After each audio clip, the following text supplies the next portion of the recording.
नमस्कार, स्वागत है हमारे खास प्रोग्राम मंदिर दर्शन में और मैं हूँ आपके साथ श्वेता त्रिपाठी। महाशक्तिशाली, महाज्ञानी, भक्तों में सबसे प्रिय महाबली हनुमान जी इतिहास के वो किरदार जिनकी भक्ति और निष्ठा की मिसालें देखने को मिलती है। भगवान शिव के वो अंश जिसकी समानता न कभी इतिहास में की गई है और न ही कभी भविष्य में की जा सकेगी। और आज हम आपको दिखाने वाले हैं ऐसे सबूत जिससे पता चलता है कि हनुमान जी आज भी जिंदा है और हमारे आसपास ही वो मौजूद हैं। हनुमान जी की शक्ति अपार थी। रामायण काल में भी हनुमान जी ने अपनी शक्ति को उच्चतम स्तर तक पहुंचाया ही नहीं, क्योंकि अगर ऐसा हुआ होता तो लंका का विनाश वो कुछ ही क्षणों में कर देते। हनुमान जी को अमृत का वरदान हासिल था और वो कलयुग के अंत तक धरती लोक पर विराजमान रहेंगे। हनुमान जी के जीवित होने के सबूत दिखाने से पहले बात करते हैं कि रामायण के बाद हनुमान जी कहाँ गए। दरअसल रामायण में भी बताया गया है कि श्री राम के धरती छोड़ने तक हनुमान जी अयोध्या में ही उनकी सेवा करते रहे और उसके बाद उन्होंने वन को ही अपना निवास स्थान बनाया। उसी के बाद त्रेता युग का अंत हुआ और द्वापर युग का प्रारंभ हुआ। द्वापर युग में भी हनुमान जी का जिक्र 2 बार हुआ है। पहली बार जब भीम जंगल में थे तब उन्हें एक बुजुर्ग वानर मिला। जब भीम ने उस वानर को रास्ते से हटने को कहा तो उस वानर ने कहा कि अब इस उम्र में मुझ में इतनी शक्ति नहीं है, तुम ही मुझे रास्ते से हटा दो। इसके बाद घमंड से चूर भीम ने पूरा प्रयास किया, लेकिन वह उस वानर की पूंछ तक ना हिला सका। तब भीम को समझ आया कि वो कोई साधारण वानर नहीं बल्कि स्वयं हनुमान जी हैं, जो भीम को घमंड छोड़ने का सबक देने आए थे। इसके बाद भी हनुमान जी अर्जुन के रथ पर ध्वज बनकर पूरे महाभारत युद्ध में उनके साथ रहे।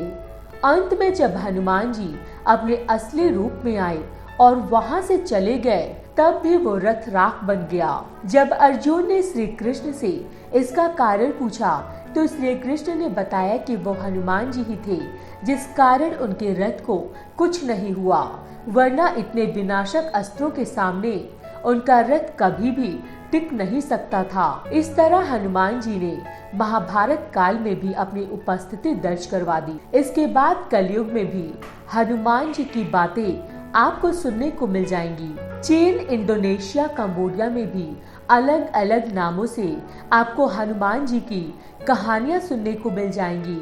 अफ्रीका से लेकर अमेरिका तक शक्तिशाली वानर के आज भी जिंदा होने की बातें की जाती हैं। 14वीं सदी में ऋषि माधवाचार्य ने हनुमान जी से साक्षात भेंट होने की बात कही थी। 17वीं शताब्दी में तुलसीदास जी ने भी बताया था कि हनुमान जी ने उन्हें रामचरितमानस लिखने के लिए प्रेरित किया था।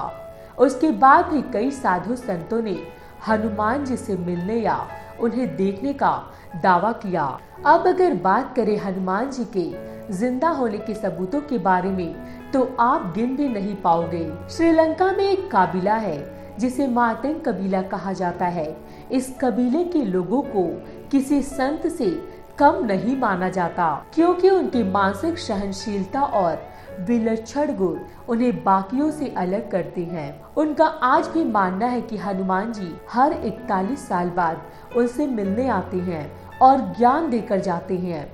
यही ज्ञान उनकी आत्मिक शांति को स्थायी बनाए रखता है। कई लोग इसे सच नहीं मानते, लेकिन श्रीलंका और दक्षिण भारत में कई विशाल पैरों के निशान मिले हैं, जिसे वैज्ञानिक भी सही मान चुके हैं। आज वैज्ञानिक इंसानों को होमो सेपियंस मानते हैं। उनका भी मानना है कि इंसानों की तरह ही आज से 10 साल पहले अलग स्ट्रक्चर वाली प्रजातियां भी थी। कई प्रजातियां जिनका शरीर हमसे भी कहीं ज्यादा बड़ा था, ये प्रजातियां लुप्त हो गई, लेकिन होमो सेपियंस अब तक बच पाई। आज भी अमेरिका और कई अन्य देशों में वानर जैसे शरीर वाले इंसानों को देखे जाने की खबरें मिलती हैं। हम अपने ही धर्म में हनुमान जी के अस्तित्व को नकारते हैं, वहीं अमेरिका और कई अन्य देशों में वानर देव की पूजा की जाती है। अमेरिका में प्राचीन वानर देव का मंदिर मिला है,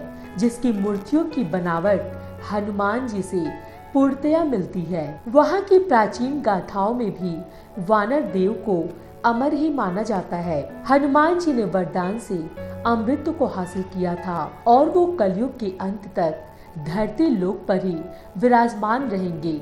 जब कल के अवतार अधर्म का अंत करेंगे और धर्म की स्थापना करेंगे, तब हनुमान जी भी उस महाशक्ति में विलीन हो जाएंगे। फिलहाल हमारे मंदिर दर्शन प्रोग्राम में इतना ही। अगली बार ऐसे ही किसी और रहस्यमय मंदिर के बारे में हम आपको बताएंगे। तब तक के लिए हमें इजाजत दीजिए। नमस्कार। खबरों में बने रहने के लिए चैनल को सब्सक्राइब करें और ये बेल आइकन जरूर दबाएं।